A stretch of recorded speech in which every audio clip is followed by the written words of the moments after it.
¿Qué tal? Buenas noches. ¿Sí se escucha?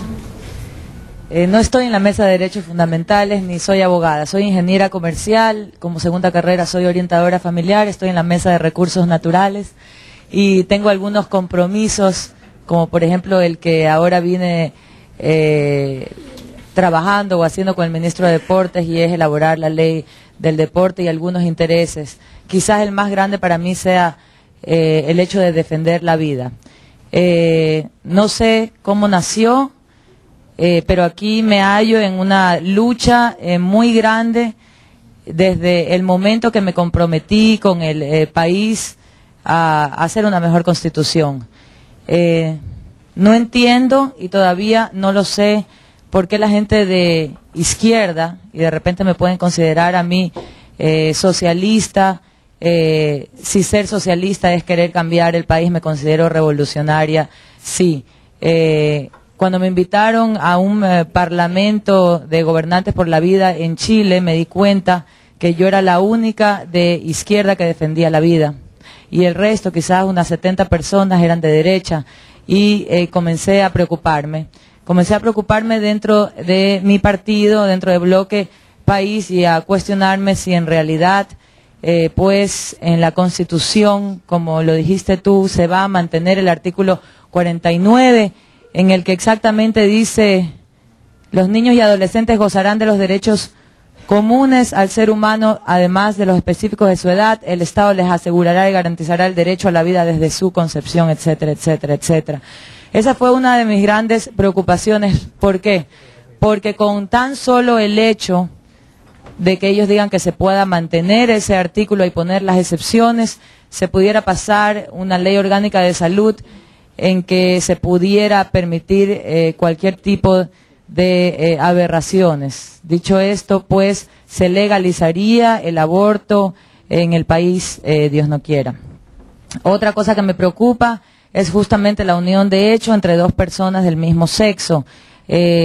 Yo estoy también peleando porque se mantenga el artículo 38 de la Constitución, en el que se respete la unión de un hombre y de una mujer como unión única, es decir, respetar la institución del matrimonio, una institución natural para seguir preservando la familia como núcleo de la sociedad.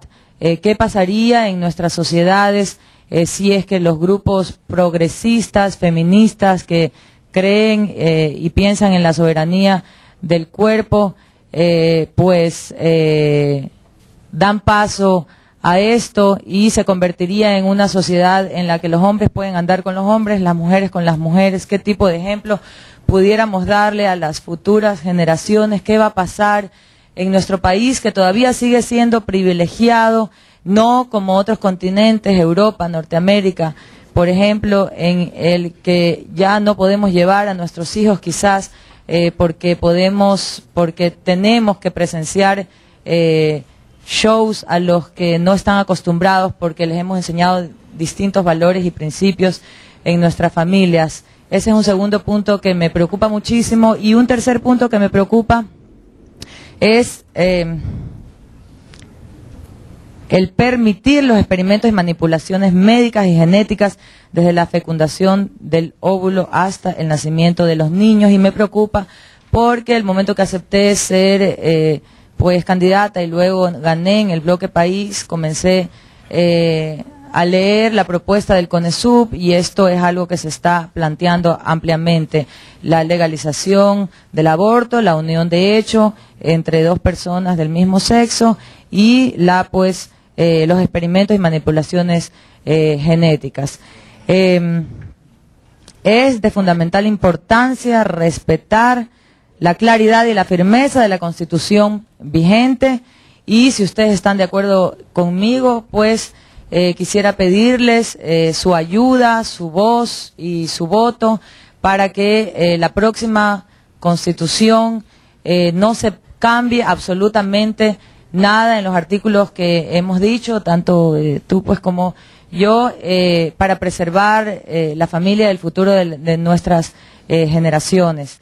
En eso el presidente de la República está de acuerdo con nosotros, y él hizo hincapié en la inauguración de la Asamblea cuando dijo que él sería el primero en votar por un no en la nueva Constitución si es que se permitiría el aborto o la eutanasia, palabra que la he tomado y que pues lo he dicho ampliamente. Me he reunido con el presidente de la Asamblea y le he dicho que no seré yo vendida a la oposición si soy la primera en no levantar la mano para pasar una Constitución abortista, como lo digo yo.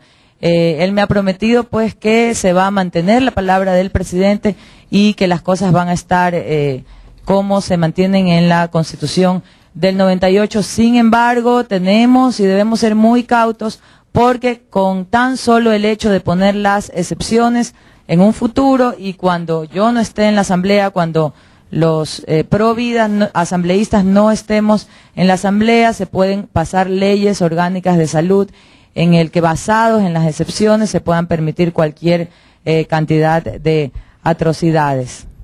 El aborto legal no significa un aborto seguro, no debemos dejarnos engañar con eso. Se ha comprobado que en los países donde se despenalizó el aborto, misteriosamente aumentó el número de muertes maternas.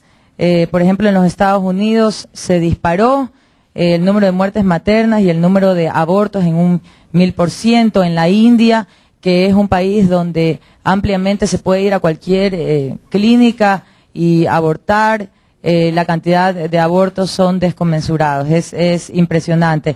En Chile, donde se restringe muchísimo los abortos, es el segundo país del mundo con las tasas más bajas de abortos y por ende con las tasas más bajas de muertes maternas, de tal manera que pues el momento que nos quieran tratar de confundir y decir que el momento que se legalice el aborto se están bajando las tasas de mortalidad materna, es mentira. Mayor aún los problemas cuando las consecuencias de las mujeres que abortan son impresionantes, desde daños físicos, psicológicos y emocionales hasta muertes, suicidios, bulimia, anorexia, drogadicción, alcoholismo, depresión, ansiedad, disfunción sexual, maltrato infantil a sus otros hijos, pesadillas y conductas agresivas. Y es que el momento que una mujer aborta es una doble agresión.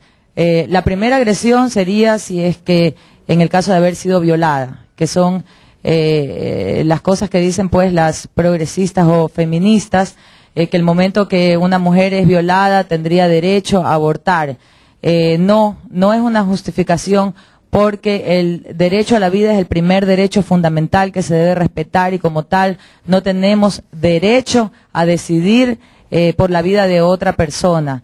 El ser que está creciendo en nuestro vientre es una personita completamente independiente, a la cual pues se le tiene que respetar la vida igual que respetamos la vida de todas las madres. De tal manera pues que esto no sería un argumento. Las madres que abortan jamás se logran recuperar y como lo he leído pues en muchos casos estas mujeres llegan hasta a suicidarse de la desesperación de llegar a entender que mataron a su propio hijo. Y en muchos casos madres que han sido violadas, una vez que dan a luz, llegan a amar a estos hijos como cualquier madre puede llegar a amar a sus hijos. Incluso si estos niños llegan al mundo y no son completamente sanos o tienen síndrome de Down, son niños a los que se los ama más porque necesitan más del cariño de la madre, de tal manera que esto tampoco no es un argumento.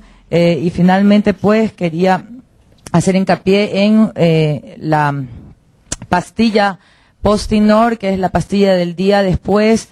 Es una pastilla sumamente peligrosa, tiene 150 veces más de la dosis de una pastilla anticonceptiva, lo cual estaría causando daños irreparables a la mujer, tales así pues que en muchos de los casos la infertilidad de la mujer se aumenta y se dispara en porcentajes increíbles.